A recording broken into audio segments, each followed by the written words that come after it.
गुस्से में किसी ने आशुतोष पर नीले रंग का पानी भी फेंक दिया।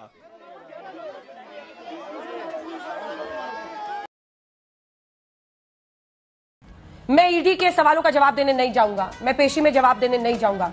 चुनाव 3 महीने दूर है, तो ये एक गंभीर सवाल खड़ा कर देता है। आज की तारीख में आप किसी भी बच्चे से पूछ लीजिएगा जो थोड़ा बहुत भी राजनीतिक जानकारी रहता है, वो आंख बंद करके आपको कहेगा एनफोर्समेंट डायरेक्टर आज की तारीख में भारतीय जनता पार्टी का एक्सटेंशन काउंटर हो गया है। कोई विच हंटिंग का केस है और ये पूरी की पूरी निर्लज्जता के साथ इसका पालन किया जा रहा है। वरिष्ठ पत्रकार रहे हैं, अब तो राजनीतिक विश्लेषक लिखवाते हैं, लेकिन मुझे निष्पक्ष नहीं लग रहे कि आप जैसा पत्रकार जो कहता है अपने आप को, कम से कम ये बात कहाँ रखता। मैंने आपको आपको कुछ नहीं आता। अरे पिछले गौरव भाटिया अगर पर्सनल कमेंट करेंगे तो आपको भागना पड़ेगा। बोलिए आप कहाँ थे? मैं फिर याद दिलाऊं, जब आप पत्रकार थे तो दलाली करके टिकट मांग रहे थे।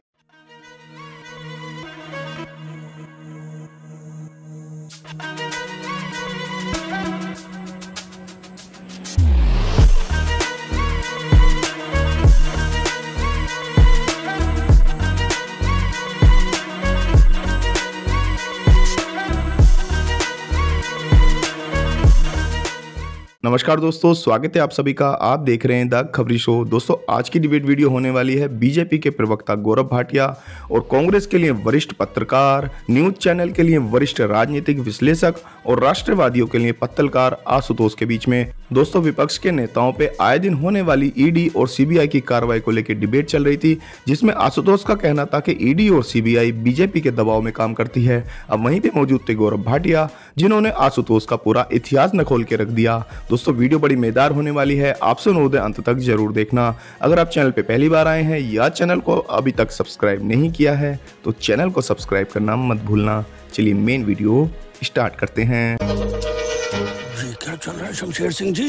देखते जाओगे। आशुतोष जी, प्रश्न ये है कि मैसेजिंग कैसी है ये? मैं ईडी के सवालों का जवाब देने नहीं जाऊंगा, मैं पेशी में जवाब देने नहीं जाऊंगा। मुझे ईडी लिस्ट भेजे सवालों का, मुझे ईडी बताए ईडी के समन में ही तकनीकी खराबी है।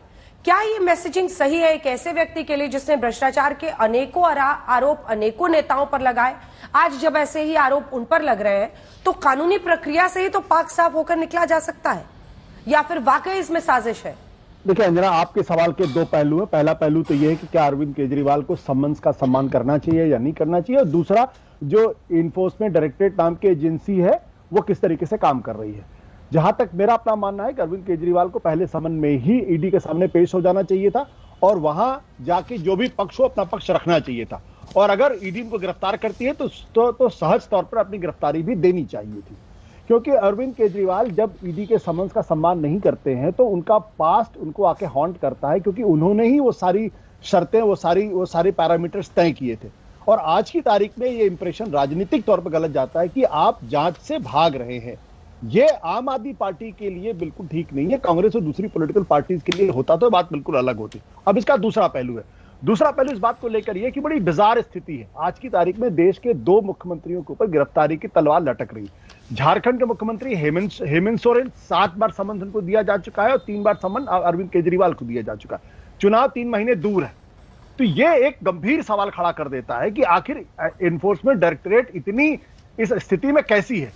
जहां तक एनफोर्समेंट डायरेक्टरेट का प्रश्न है, आज की तारीख में आप किसी भी बच्चे से पूछ लीजिएगा जो थोड़ा बहुत भी राजनीतिक जानकारी रहता है, वो आंख बंद करके आपको कहेगा एनफोर्समेंट डायरेक्टर आज की तारीख में भारतीय जनता पार्टी का एक्सटेंशन काउंटर हो गया है। वहां के जो तमाम अधिकारी लोग हैं वो भारतीय जनता पार्टी के कार्यकर्ता की तरीके से बिहेव कर रहे हैं और उनको ऊपर से इंस्ट्रक्शंस आते हैं और वो उसी हिसाब से काम करते हैं। इसमें किसी तरीके से बिना लाग लपेट के कहने मुझे किसी तरीके की कोई दिक्कत नहीं। ऐसा हो ही नहीं सकता कि 95% केसेस जो हैं वो सिर्फ और सिर्फ विपक्षी नेताओं के हैं। जैसे जैसे चुनाव नजदीक आते हैं, विधानसभा के चुनाव नजदीक आए, तो आपने देखा कि अशोक गहलोत के बेटे को बुलाया जा रहा है। वहां कांग्रेस पार्टी के जो प्रेसिडेंट है डोटासरा उनको बुलाया जा रहा है। आप जब छत्तीसगढ़ में चुनाव होते हैं तो वहां महादेव ऐप की बात हो जाती है और फिर जो वहां के मुख्यमंत्री को करीबी को बुलाया जाता है। यह महज इत्तेफाक की बात नहीं है। और तो और महाराष्ट्र के चुनाव हो रहे थे, प्रफुल्ल पटेल को बुलाया जा रहा था, शरद पवार को सम्मान दिए जा रहे थे। कश्मीर के चुनाव होते हैं तो सारे नेताओं के पास हो जाते हैं। ये इत्तेफाक नहीं है, ये बिल्कुल विच हंटिंग का केस है और ये पूरी की पूरी निर्लज्जता के साथ इसका पालन किया जा रहा है। इस सज्जन को क्या तकलीफ है भाई? देखिए, बहुत दुख के साथ एक बात कहता हूं, बहुत ही वरिष्ठ पत्रकार रहे हैं, अब तो राजनीतिक विश्लेषक लिखवाते हैं, लेकिन मुझे निष्पक्ष नहीं लग रहे। भजन लाल का एक केस है, आशुतोष जी पढ़ते लिखते हैं आप कभी कभी, थोड़ा पढ़िएगा।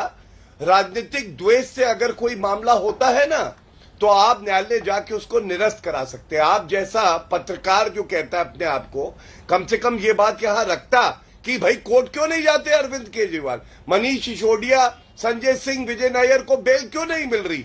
एक शेर आपने सुना होगा जिसमें कहा जाता है पत्ता पत्ता बूटा बूटा, पत्ता पत्ता बूटा बूटा, हाल हमारा जाने है, जाने न जाने गुल ही न जाने है, बाग तो सारा जाने है। ऐसे ही आज लोग कह रहे हैं, क्योंकि बच्चों की बात आई, बच्चा बच्चा भ्रष्टाचार तुम्हारा जाने है, जाने न जाने केजरीवाल ही न जाने, भारत तो सारा जाने है। भारत जानता है कि केजरीवाल से बड़ा कट्टर बेईमान, भ्रष्टाचारी, पापी कोई पैदा नहीं हुआ है, और इसीलिए उसको न्यायालय से उनके पार्टी के जो नेता है बेल। ठीक है आशुतोष को एक पॉइंट, आशुतोष जी अपना पॉइंट जल्दी से बोले। आशुतोष नहीं, मैं गौरव भाटिया को मानता हूं कि ये सीनियर वकील हैं और शायद इनको इस बात की जानकारी नहीं कि Vijay Madan Lal Chaudhary versus Union of India का जो जजमेंट जुलाई 2022 में डिलीवर किया गया था, Supreme Court rarest of rare cases में अपने केस को रिव्यू करती है। सुप्रीम कोर्ट ने तय किया है कि पीएमएलए के मामले में जो केस था उसको रिव्यू करेगी। इसका मतलब क्या है कि जो जस्टिस खानविलकर, जस्टिस कुमार और जस्टिस माहेश्वरी के रिव्यू हो गया आशुतोष जी, रिव्यू हो गया। गौरव भाटिया, मैं तो ये नहीं कह रहा हूं हाल हमारा जाने है। नहीं, मैंने आपको आपको कुछ नहीं आता। अरे पिछले गौरव भाटिया अगर पर्सनल कमेंट करेंगे तो आपको भागना पड़ेगा। बोलिए आप बोलिए। अगर आप पर्सनल कमेंट करें इस डिबेट से भागना पड़ेगा। ठीक है, बात तो आप आपस में बात मत कीजिए, प्लीज मुझे एड्रेस कीजिए, प्लीज मुझे एड्रेस कीजिए। गौरव जी आप भी प्लीज बीच में मत बोलिए, आवाज नीचे प्लीज। आशुतोष जी प्लीज आप टॉपिक से रिलेटेड बात करें, मत पर्सनल कमेंट में उलझे। ठीक है, मैंने उनको बोल दिया, वो अब नहीं बोल रहे। हो गया, चलिए जवाब बेशर्मी से जवाब दिया। आशुतोष जी अपनी बात पूरी करें दलील के साथ। हाँ, तो गौरव भाटिया को शायद कानून की जानकारी इस बात की होगी क्योंकि वो वरिष्ठ वकील हैं। Supreme Court rarest of the rare case में अपने केस को का रिव्यू करती है। ये रिव्यू कर रही, ये इस बात का अपने आप में संज्ञान है कि कहीं ना कहीं सुप्रीम कोर्ट के इस जजमेंट में कुछ गड़बड़ी हुई है और ये इस गड़बड़ी की वजह से सुप्रीम कोर्ट उसके रिव्यू कर रहा है। गौरव भाटिया उसको नहीं जानना चाहते तो गौरव भाटिया की बात है, सुप्रीम कोर्ट के सीनियर वकील हैं। अब ये बेहतर दे देता हूं। नहीं, आशुतोष जी ने अच्छी बात कही, मैं छोटा सा जवाब जल्दी से। आशुतोष जी ये आपके लिए भी है ज्ञानवर्धन, आपका भी ज्ञानवर्धन करेगा। आपने मदन लाल चौधरी का जो केस कहा है, रिव्यू कम होता है, ये बात बिल्कुल सत्य है, लेकिन रिव्यू होने के बाद अगर सेट असाइड होता है ना जब जजमेंट, तब वो देश का कानून नहीं रहता है और जो नया जजमेंट आता है रिव्यू में वो कानून हो जाता है। और अभी जो आप कह रहे हैं वहां सेट असाइड नहीं किया गया है जजमेंट को, इसलिए कानून तो वही रहेगा जो पहले जजमेंट आया था। दूसरी बात आपको बता दूं, एक रिव्यू और है।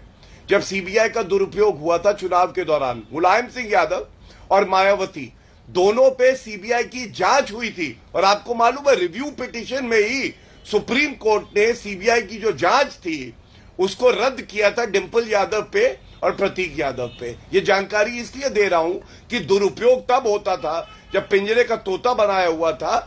इधर चुनौती देता हूं, 10 साल में एक निर्णय बताइए जहां सर्वोच्च न्यायालय या उच्च न्यायालय ने कहा हो कि मोदी जी की सरकार दुरुपयोग कर रही है जांच एजेंसियों का। चुनौती है मेरी आशुतोष जी आपसे। गौरव भाटिया जी उस वक्त समाजवादी पार्टी में थे, समाजवादी पार्टी में थे, समाजवादी पार्टी के प्रवक्ता के तौर पर मेरे होने नहीं होने से कोई फर्क नहीं पड़ता है, ये तर्क नहीं है, आप समाजवादी पार्टी में थे। आप कहां थे मैं फिर याद दिलाऊं, आप पत्रकार होके अपना टिकट मांग रहे थे, आप पत्रकार होके दलाली कर रहे थे, मैं याद दिलाता हूं। अच्छा ठीक है, अब हो गया। जब आप पत्रकार थे तो दलाली करके टिकट मांग रहे थे, मैं याद दिलाऊं आपको। गजब बेइज्जती है। 4 लाख रुपए तनख्वाह है आपकी, 4 लाख रुपए तनख्वाह, 4 लाख रुपए तनख्वाह लेते थे आप। आपने 20 साल मीडिया, प्रिंट मीडिया में रहे हैं, आपने 4 लाख रुपए तनख्वाह लिए, तब देश की याद नहीं आई, आज आप देश की याद आ रही है। गुस्से में किसी ने आशुतोष पर नीले रंग का पानी भी फेंक दिया।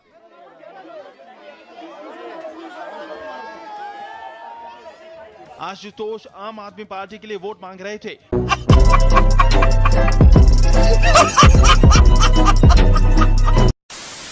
तो मित्रों, अगर आपने वीडियो अंत तक देखी है तो उम्मीद है आपको वीडियो पसंद आई होगी। वीडियो के बारे में आपकी क्या राय है कमेंट्स करना मत भूलना। वीडियो को अंत तक देखने के लिए आपका बहुत बहुत धन्यवाद।